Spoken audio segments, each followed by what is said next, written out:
নিশ্চয়ই 2001 থেকে 2006 কথা ভুলে যান নাই। বাংলা ভাই উত্থান ঘটেছিল রাজশাহীর বাগমারাতে, সেখানে এই গাছের সঙ্গে ঝুলিয়ে রাখতো। আমরা যখন আপনারা বলতেন তখন বলতো এই যে জামাতের তখন মন্ত্রী ছিলেন, বলে এটা মিডিয়ায় তৈরি করেছে, এইরকম কথা বলতেন। এগুলো কিন্তু আপনারা সবাই আপনাদের মনে আছে। এই রকম দৃশ্যকাণ্ডগুলোই আমরা এখানে দেখলাম। এতে এটা স্পষ্টতর হয়ে যাচ্ছে এটাই সেই জামাত শিবির, সেই জঙ্গি যারা নাকি এই ধরনের উত্থান ঘটানোর চেষ্টা করেছিল, যারা নাকি স্বাধীনতার বিরোধী শক্তি, এই সবগুলি এক হয়ে বিএনপি সহ আজকে একই কাজ করছেন। ওই ইংল্যান্ড থেকে হুকুম দিচ্ছেন আর এই দেশে ধ্বংসলীলা চালাচ্ছেন, মানুষ হত্যা হচ্ছে, মানুষ হত হচ্ছে।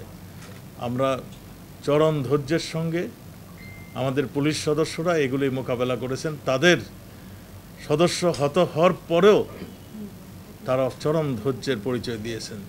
যখন নাকি দেখা গেল সম্পদ রক্ষা আর হচ্ছে না, তখন পুলিশ বাধ্য হয়ে ফায়ার ওপেন করতে বাধ্য হয়েছেন।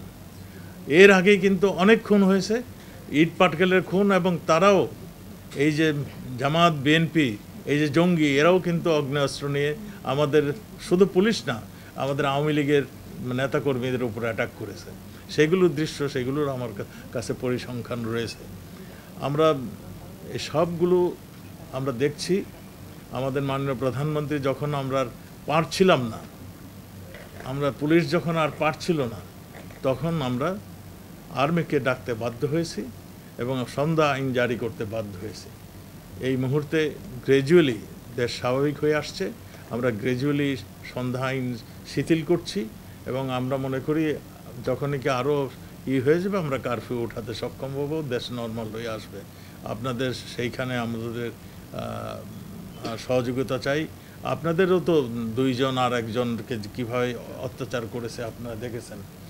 তা আমি এই টোটাল অনেকে অনেক কিছু বলছেন, টোটাল যারা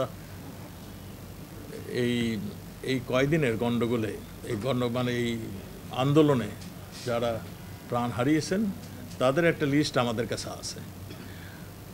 আমরা আমরা আরও যাচাই বাছাই করছি। আমরা যদি আরও দু একজনের খবর পাই, আমরা এটা ইনক্লুড করব। এখন পর্যন্ত আমাদের কাছে যা আছে সেইগুলোর একটা পরিসংখ্যান আপনাদেরকে আমরা আজকে এখন দেব।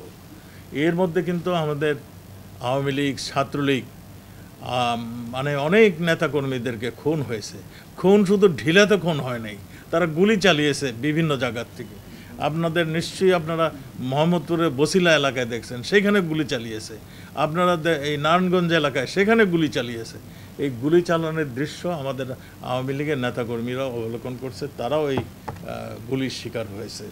আমরা সেগুলি সবই পুলিশ তদন্ত করবে। আমাদের দোষী ব্যক্তিদের আমরা অবশ্যই তাদের শনাক্ত করে আইনের আওতায় নিয়ে আসব। আমরা কাউকে এখানে ছাড় দেব না।